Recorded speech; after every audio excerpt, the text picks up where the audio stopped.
खुलुमबाय बड'लेण्ड एंखं टेलिभिजन स्टुडिय'आव आं हायनार सिगयारि दिनैनि गाहाय रादाबफोराव दङ।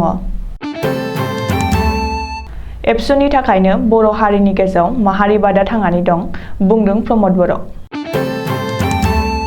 आसाम मेघालय सिमनायारि जेंनाखौ लाना पीयूष हाजरिकाया मेघालयनि गिबि मन्थ्रि लेङाइ गिबि मन्थ्रिजों सावरायदों।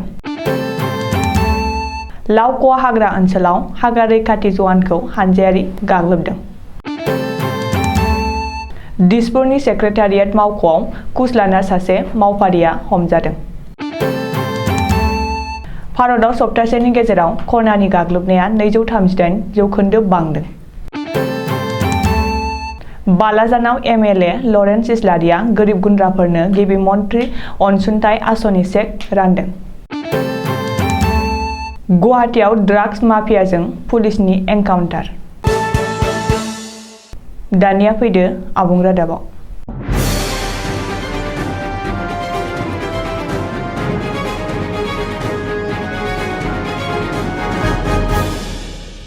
एबसुआ बर' हारिनि थांना थानायनि थाखाय मेंनाय बानाय आरो थाद'नाय गैयालासे खामानि मावबोनायनि थाखायनो बर' हारिनि गेजेराव माहारिबादा थांनानै दं। दिनैनि समाव बर' हारिया जाबादि थासारियाव सफैदों बेयाव एबसुनि गेदेरथार बिहोमा दं। एबसुआ मोजां खामानिफोर मावगासिनो थानायनि गेजेरजोंनो बर' हारिखौ मोजां थासारियाव लाबोनो हादों। तामुलपुर दख'रा एबसुनि सनाथि मायथाइ फोरबो फालिनाय आरो 34थि बोसोरारि जखनथायाव बाहागो लाना बे बाथ्राखौ बुंदों एबसुनि बारग' आफादगिरि आरो बिटिआरनि गाहाय प्रमद बर'आ। बर' हारिनि गेजेराव बेबायदि मोनसेबो जेंना गैया जाय जेंनाखौ एबसुआ आखाइ होआ। सोलोंथाइनि जेंना, दाङाबाजिनि जेंना, साख्रि बाख्रिनि जेंना, हा-हुनि जेंना आरो गासैबो बिथिङाव एबसुआ बाहागो लानांगौ। एबसुआ बर' हारिनि मोनफ्रोम जेंना जेंसिखौ सुस्रांनायनि हाबाफारियावनो साननो गोनां जायो आरो आखाइ होनो गोनां जायो होननानै प्रमद बर'आ बुंदों। बबेखानि गोबां सुबुंफ्रानो बर' हारिखौ आब्रुथि गोनां हारि होनना बाख्नायनायावबो एबसुनि बिहोमा दं होननानै प्रमद बर'आ बुंदों। आसाम सोरखारनि दै सम्पद मिथिहोनाय आरो सुबुं फोनांजाब बिफाननि मन्थ्रि पीयूष हाजरिकाया मैया आसाम मेघालय सिमनायारि जेंनाखौ लाना मेघालयनि गिबि मन्थ्रि कनराड चांमा आरो लेङाइ गिबि मन्थ्रि प्रिस्टन टिनसंजों सावरायो।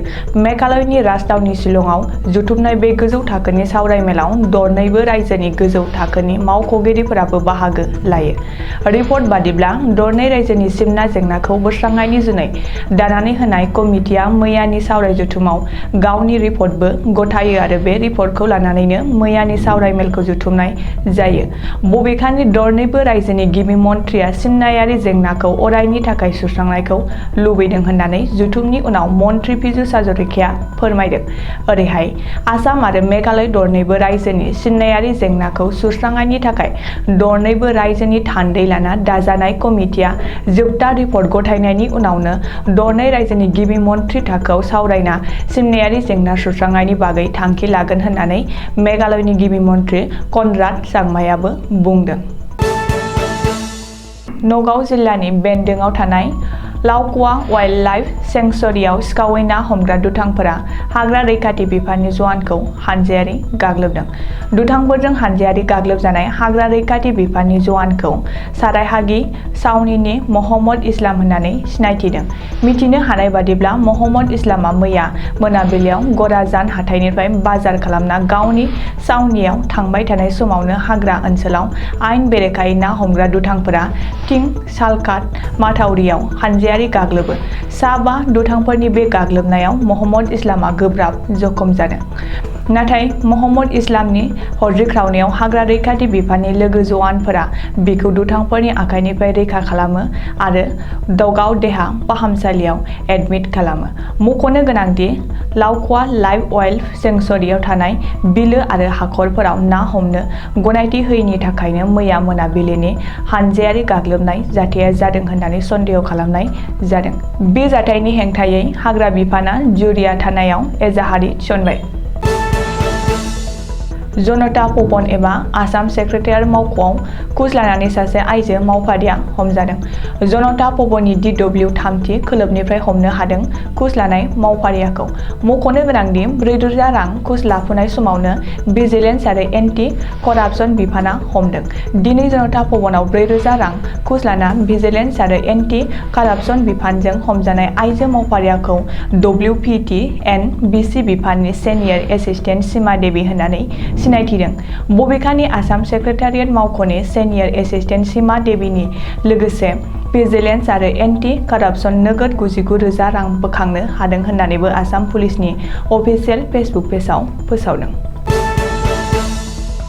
भारतआवबो गोख्रोंनिफ्राय गोख्रोंसिन जाबोदों कर'नानि गाग्लोबनाय एबा कर'नानि थामथि दोहौआ।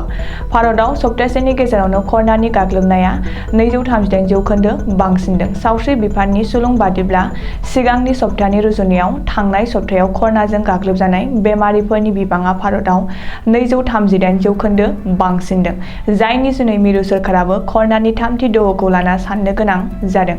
मिथिनो हानाय बादिब्ला मिरु सोरखारा कर'नानि थाखाय जर'खा बिथोन फोसावदों। दानिफ्राय साफ्रोमबो मानिना सोलिनो नांगोन सोरखारनि बे बिथोनखौ। मिरु सोरखारा फोसावनाय बिथोन बादियै 50% मावफारियाफोरल' मावख'आव नुजाथिनो हागोन। गुबुन 50% मावफारियाफोरा न'निफ्रायनो खामानि मावनायनि खाबु मोनगोन। बेंगुरा एबा देहायारि नोरजिया आरो गोर्बोआव गोनां आइजोफोरखौ न'निफ्रायनो खामानि मावनो गनायथि। कन्टेइनमेन्ट जनआव थानाय मावफारियाफ्रा मावख'आव फैनो नाङा, नाथाय मावख'आव फैयाब्लाबो गासैबो समाव अनलाइनआव फोनांजाबनो नांगोन होननानै मिरुनि मन्त्रि जितेन्द्र सिंहआ फोसावदों। गुबुन फारसे आसामावबो थांनाय 24 घन्टायाव 351 सुबुंनाव कर'ना बारदेरदों। बे थांनाय दाननैनि गेजेराव सानसेनि बांसिन कर'नाजों गाग्लोबजानायनि रिपर्ट। सानजा क'क्राझार समिस्टिनि MLA लरेन्स इस्लारिया मंगलबारखालि गिबि मन्त्रि अनसुंथाइ आसनिनि जोहै क'क्राझार जिल्लानि बालाजानाव गावनि समस्तिनि बेंखनाव थानाय गोरिब गुन्द्राफोरनो 5,000 रांनि चेक राननानै होदों। गासै 44,75,000 रांखौ राननानै होनाय बे हाबाफारियाव बिटिआरनि मावफुं सोद्रोमा अरुप देमोनहाबो दंफायोमोन। MLA लरेन्स इस्लारिया मंगलबारखालि गिबि मन्त्रि अनसुंथाइ आसनिनि जोहै चेक राननानै होनाय बे हाबाफारियाव गावखौ गावनि समस्तिनि रायजो राजानो अनसुंथाइ राननानै होनो खाबु होनायनि थाखाय जोबोर गोजोननाय फोरमायनानै लोगोसे गिबि मन्त्रि डक्टर हिमन्त बिश्व शर्माखौबो साबायखर बावदों। कामरुप मेट्र'नि गुवाहाटी नोगोरमायाव थानाय गरसुक ISBT आव ड्राग्स माफियाजों पुलिसआ एनकाउन्टार खालामदों। गरसुक थानानि पुलिसआ समबारखालि गुवाहाटी ISBT आव 5 कौटि रांनि 500 ग्राम हेर'इनजों लोगोसे तासेर आली एबा सालेम आली मुंनि सासे ड्राग्स माफियाखौ हमनो हादोंमोन। पुलिसनि सुलुङाव फोरमायनाय बादिब्ला गावनि लोगोनि न'खौ दिन्थिनो लांनाय समाव तासेर आलीआ खारनो नाजादोंमोन। बे समावनो पुलिसआ तासेर आलीनि आथिंआव गावनानै जोखोम खालामदों। आथिखालाव तासेर आलीखौ गुवाहाटी मेडिकेल कलेज हस्पिटालाव एडमिट खालामनाय जाबाय होननानै मिथिहोदों। पुलिसआ खौरांगिरिनि सिगाङाव बुंबावदों दि बे केसआव तासेर आलीनि बिसियाबो लोब्बा दंफायो, नाथाय दासिमबो बिसिखौ हमनो हाथ'वाखै। बेनि अनगायैबो गासै ड्राग्सफोरखौ आथिखालाव मणिपुरनिफ्राय गुवाहाटी एबा आसामाव गुबुन गुबुन राहाजों लाबोयो आरो गुबुन गुबुन गोदान लामा बाहायगासिनो दं होननानै पुलिसआ मिथिहोबावदों। दिनैनि रादाबा एसेनोसै, गोजोन्थों।